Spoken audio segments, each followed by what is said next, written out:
Brigadir J masih menggerang kesakitan usai ditembak Baradae setelah itu dihabisi Ferdy Sambo. Sidang kasus pembunuhan Brigadir J masih terus bergulir. Kesaksian demi kesaksian terus terungkap di pengadilan. Terbaru, terdakwa Richard Eliezer alias Baradae menjadi saksi dan mengungkap sejumlah pernyataan terbarunya terkait kejadian di hari pembunuhan Brigadir J secara detail.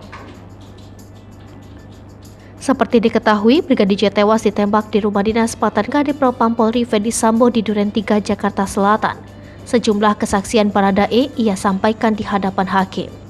Salah satu yang menjadi kesaksiannya yaitu ia mengungkap bahwa Ferdy Sambo turut menjadi penembak Brigadir J.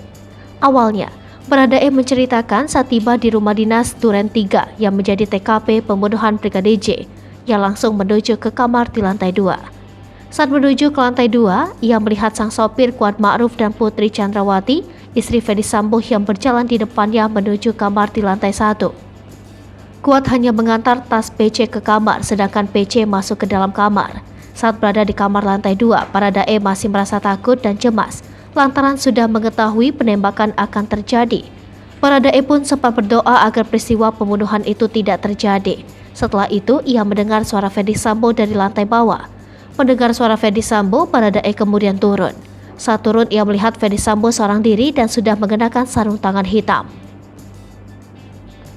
Kemudian, Ferdy Sambo bertanya kepada Baradae apakah ia sudah mengokang senjatanya. Baradae kemudian melaksanakan perintah Ferdy Sambo dan mengokang senjatanya.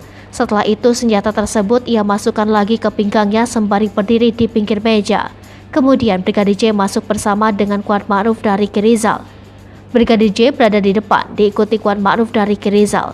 Begitu Brigadir J masuk, Ferdy Sambo langsung menarik leher Brigadir J dan mendorongnya. Ferdy Sambo memerintahkan Brigadir J agar berlutut. Menurut Baradae, ia menembak Brigadir J dari jarak sekitar 2 meter. Saat melepaskan tembakan pertama, Baradae sempat menutup matanya, sementara Brigadir J sebelum ditembak sempat bertanya kepada Ferdy Sambo. Kepada hakim, Baradae mengaku menembak sebanyak 3-4 kali. Setelah ditembak, Baradae, tubuh Brigadir J jatuh ke lantai dalam posisi telungkup. Menurut Baradae, setelah ia menembak, Brigadir J masih menggerang kesakitan. Setelah itu, Ferdy Sambo yang berada di sebelah Baradae maju mendekati Brigadir J dan menembak ke arah tubuh Brigadir J dengan menggunakan 2 tangannya. Namun Baradae mengaku tidak ingat berapa kali Ferdy Sambo menembak. Begitu Ferdy Sambo melepaskan tembakan, Baradae tidak lagi mendengar suara Brigadir J.